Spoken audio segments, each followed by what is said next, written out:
வணக்கம் நண்பர்களே, எப்படி இருக்கீங்க? இன்னைக்கு நான் உங்களுக்கு என்னோட வாழ்க்கையில நடந்த மறக்க முடியாத ஒரு அனுபவத்த பத்தி சொல்லப் போறேன். நான் வேலை பார்க்கறது ஒரு பெரிய ஐடி கம்பெனில. ஆனா எப்பவும் கம்ப்யூட்டர் முன்னாடி உட்கார்ந்து போர் அடிச்சதால ஒரு மாற்றத்துக்காக நீலகிரி பக்கத்துல இருக்கிற ஒரு பெரிய தேயிலை எஸ்டேட்டுக்கு அட்மின் மேனேஜரா போனேன். அந்த இடம் எப்படி இருக்கும் தெரியுமா? காலையில எழுந்தா கண்ணு கெட்டுன தூரம் வரைக்கும் பச்சை பசேல்னு தேயிலை செடிகள். அதுக்கு மேல போர்த்தின மாதிரி வெள்ளை பனிமூட்டம். நான் தங்கியிருந்தது எஸ்டேட்டுக்குள்ளேயே இருக்கிற ஒரு பழைய காலத்து பங்களா. மரத்தால ஆன தரை, பெரிய ஜன்னல்கள், ராத்திரி நேரத்துல வர்ற அந்த சில்லுன்னு இருக்கிற காத்து. ஆஹா, அது ஒரு தனி சுகம்தான். என்னோட வேலை அந்த எஸ்டேட்ல இருக்கிற தொழிலாளர்களை மேனேஜ் பண்றது, அப்புறம் அங்க வர்ற விருந்தினர்களை கவனிச்சுக்கிறது. அன்னிக்கு சாயங்காலம் செம மழை. எஸ்டேட்ல இருக்கிற ஒரு சின்ன கேபின்ல நான் ஃபைல்களை பார்த்துட்டு இருந்தேன். அப்போதான் அவங்க வந்தாங்க. அவங்க பேரு மீரா.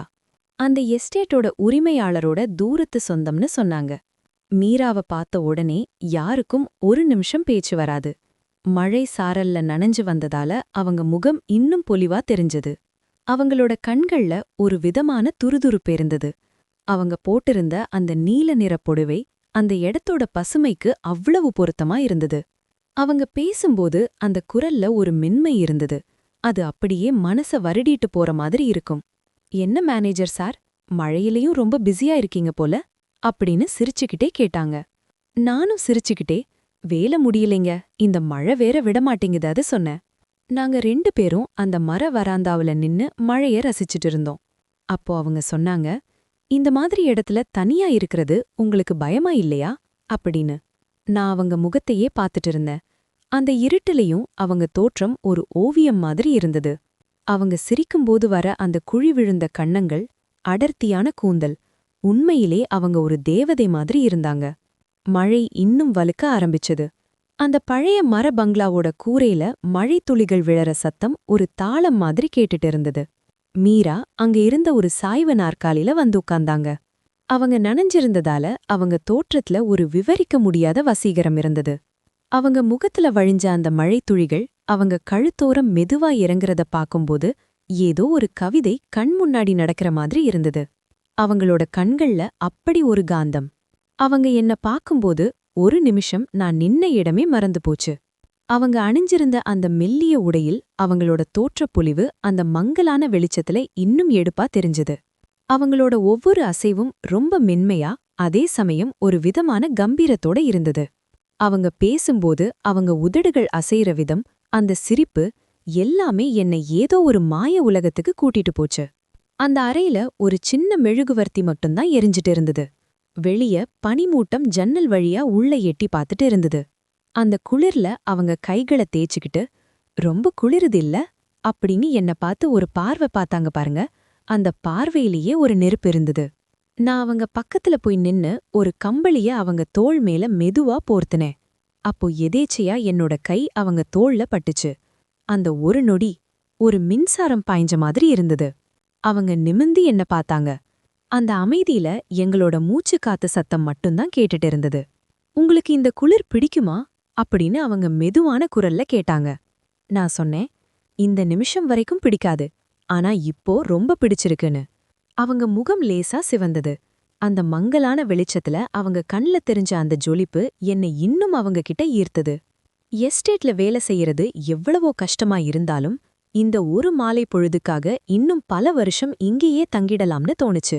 காலையில 6 மணி இருக்கும். ஜன்னல் வழியா வந்த அந்த மெல்லிய வெளிச்சம் கண்ல பட்டதும் மெதுவா எழுந்தேன். நேத்து ராத்திரி மீரா கூட பேசினது, அந்த நெருக்கம் எல்லாமே ஒரு கனவு மாதிரி இருந்தது. பங்களாவோட வராந்தாவுக்கு வந்தேன். அங்க காஃபி வாசம் ஆள தூக்குச்சு. மீரா அங்கேயேதான் இருந்தாங்க. ஆனா நேத்து பார்த்த மீராவுக்கும் இன்னைக்கு பார்க்கிற மீராவுக்கும் ஏகப்பட்ட வித்தியாசம். ஒரு வெள்ளை நிற காட்டன் சுடிதார், தலையில ஒரு சின்ன கிளிப்பு, ரொம்ப எளிமையா ஆனா அப்புட்ட அழகா இருந்தாங்க. அவங்களோட அந்த மின்மையான தேகம் காலையில வர்ற இளம் வெயில்ல தங்கம் மாதிரி மின்னுச்சு.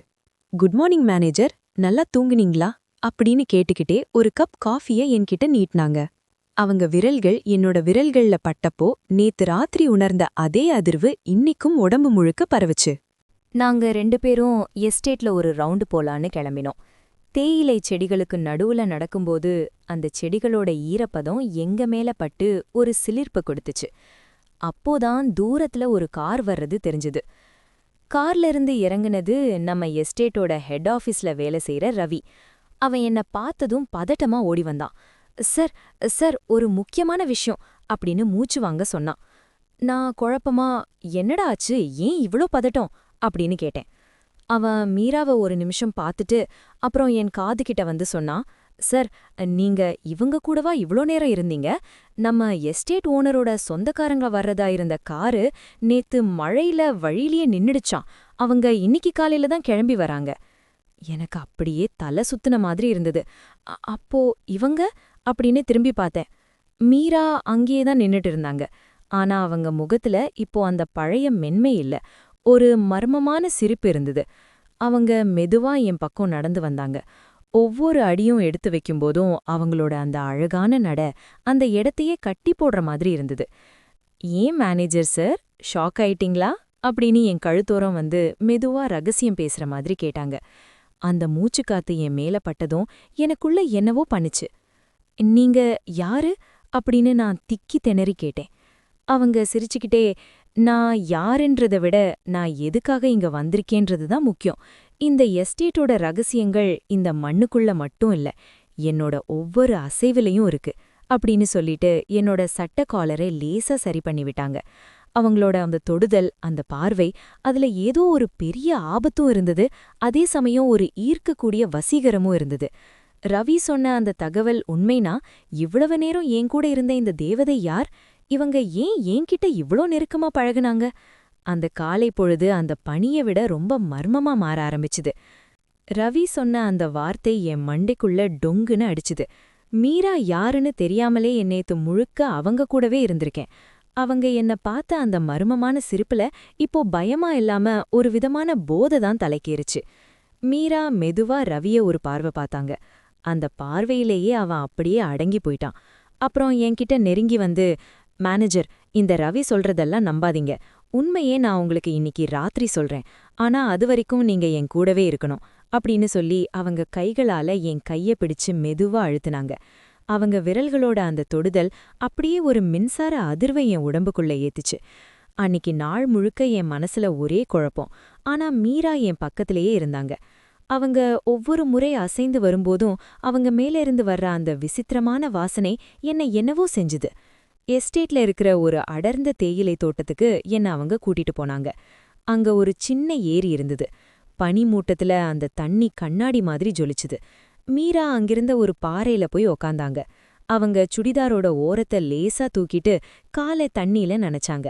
அவங்களோட அந்த அழகான கால்கள் தண்ணிக்குள்ள அலைப்பாயறத பாக்கும்போது எனக்குள்ள ஒரு தவிப்பு ஆரம்பிச்சுது. இங்க வாங்க அப்படின்னு கூப்பிட்டாங்க. நான் அவங்க பக்கத்துல போனதும் என் கைய பிடிச்சு அவங்க பக்கத்துல இழுத்தாங்க. இந்த எஸ்டேட்ல ஒரு ரகசிய அறை இருக்கு. அங்கதான் இந்த எஸ்டேட்டோட முழு ஆவணங்களும் இருக்கு. அந்த அறைக்கான சாவி உங்ககிட்ட தான் இருக்குன்னு எனக்கு தெரியும் அப்படின்னு அவங்க என் காது கிட்ட வந்து சொன்னாங்க. அவங்க பேசும்போது அவங்க கூந்தல் என் முகத்துல பட்டு அந்த மனம் என்ன முழுசா ஆக்கிரமிச்சுது. அவங்களோட அந்த அழகான தோற்றத்துக்கு பின்னாடி இவ்ளோ பெரிய திட்டமா? ஆனா எனக்கு அந்த நிமிஷம் எதை பத்தியும் கவலை இல்ல. அவங்களோட அந்த நெருக்கம் மட்டும்தான் வேணும்னு தோணுச்சு.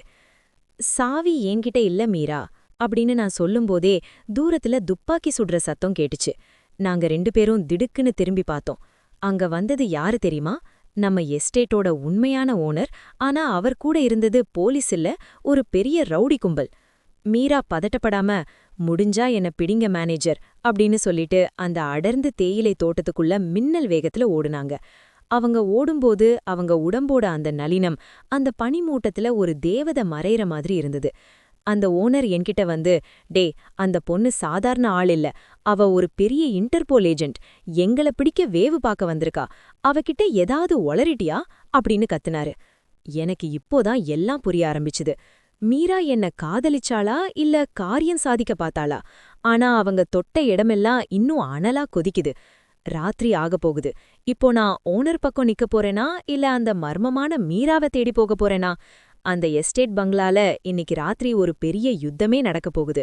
ஆனா அது காதலா இல்ல மோதலா? ராத்திரி நேரம் எஸ்டேட் முழுசும் ஒரு மயான அமைதி. ஆனா என் மனசுக்குள்ள ஒரு பெரிய புயலே வீசிட்டு இருக்கு. ஓனர் குரூப் ஒரு பக்கம் துப்பாக்கியோட அலையறாங்க. நான் மெதுவா யாருக்கும் தெரியாம அந்த பழைய பங்களாவோட தரைதளத்துக்கு போனேன். அங்கதான் அந்த ரகசிய அறை இருக்கு. இருட்டுல தட்டு தடுமாறி அந்த கதவோட கதவை தொறந்தேன். உள்ள ஒரு சின்ன விளக்கு மட்டும் எரிஞ்சிட்டு இருந்தது. அங்க மீரா எனக்காக காத்துட்டு இருந்தாங்க. ஆனா இப்போ அவங்க கையில ஒரு லேப்டாப் இருந்தது. என்ன பார்த்ததும் அவங்க கண்ல ஒரு மென்மையான ஒளி தெரிஞ்சுது. நீங்க வருவீங்கன்னு எனக்கு தெரியும் அப்படின்னு சொல்லிட்டு அவங்க என் பக்கத்துல வந்தாங்க. அவங்க மூச்சு காத்து என் முகத்துல படுற அளவுக்கு நெருக்கமா நின்னாங்க. இந்த எஸ்டேட் ஓனர் செய்யற கடத்தல் வேலைக்கான எல்லா ஆதாரமும் இப்போ என்கிட்ட இருக்கு. ஆனா இங்கிருந்து நான் தப்பிக்க உங்க உதவி வேணும் அப்படின்னு சொல்லிட்டு என் கைகளை அவங்க கோர்த்துக்கிட்டாங்க. அவங்களோட அந்த தொடுதல், அதுல ஒரு அதிகாரம் இருந்தது, அதே சமயம் ஒரு பிணைப்பும் இருந்தது. ஏன் என்ன இதுல இழுக்கறீங்க அப்படின்னு நான் கேட்டேன். அவங்க என் உதடுகள் மேல அவங்க விரல வச்சு, ஏன்னா இந்த ஒரு நாள்ல நான் அவங்க கிட்ட உணர்ந்த அந்த நெருக்கம் நிஜம், மத்த எல்லாமே நாடகம், ஆனா நாம பகிர்ந்துகிட்ட அந்த நொடிகள் மட்டும்தான் உண்மை அப்படின்னு என் காது கிட்ட வந்து ரகசியமா சொன்னாங்க. அந்த நிமிஷம் அவங்க அழகும் அந்த பேச்சும் என்ன முழுசா அவங்க பக்கம் இழுத்துச்சு. திடீர்னு கதவு உடைக்கப்படுற சத்தம் கேட்டுச்சு. ஓனரோட ஆளுங்க உள்ள நுழைய பார்த்தாங்க. மீரா சட்டுன்னு என் சட்டைய பிடிச்சு இழுத்து அந்த அறையில இருந்த ஒரு ரகசிய சுரங்க பாதை வழியா என்ன அழைச்சிட்டு ஓடுங்காங்க. அந்த பாதை குறுகலா இருட்டா இருந்தது. நாங்க 2 பேரும் ரொம்ப நெருக்கமா உரசிக்கிட்டே ஓட வேண்டியிருந்தது. வெளியில வந்தப்போ மலை உச்சியில ஒரு ஹெலிகாப்டர் தயாரா நின்னுட்டு இருந்தது. வாங்க போலாம் அப்படின்னு அவங்க என் கைய பிடிச்சு இழுத்தாங்க. நான் ஒரு நிமிஷம் தயங்கினேன். அவங்க என் முகத்தை 2 கைகளாலையும் தாங்கி பிடிச்சு, என் கூட வந்தா உங்க வாழ்க்கை ஒரு சாகசமா இருக்கும், வரீங்களா அப்படின்னு கேட்டாங்க. அவங்க கண்களோட அந்த வசியம் என்ன வீழ்த்திடுச்சு. நாங்க ஹெலிகாப்டர்ல ஏறி மேல பறக்கும்போது கீழே அந்த எஸ்டேட் சின்னதா மறைஞ்சிட்டு இருந்தது. மீரா என் தோள்ல சாஞ்சிக்கிட்டாங்க. அந்த பனிமூட்டத்துக்கு நடுவுல அவங்க கூந்தலோட வாசனை எனக்குள்ள ஒரு புது ரகசியத்தை சொல்லிட்டு இருந்தது. யார் இந்த மீரா? அவங்க சொல்றது உண்மையா இல்ல இதுவும் ஒரு விளையாட்டா? எனக்கு தெரியாது. ஆனா ஒன்னு மட்டும் நிச்சயம், அந்த எஸ்டேட் மேனேஜர் வேலை முடிஞ்சு போச்சு. இப்போ என்னோட ஒரு புது விதமான பயணம் ஆரம்பிச்சாச்சு. அந்த பயணத்துல காதலும் இருக்கும், ஆபத்தும் இருக்கும். ஆனா எல்லாத்துக்கும் மேல மீரா இருப்பாங்க. இது போன்ற சுவாரஸ்யமான உண்மை கதைகளை கேட்க தொடர்ந்து இணைந்திருங்கள்.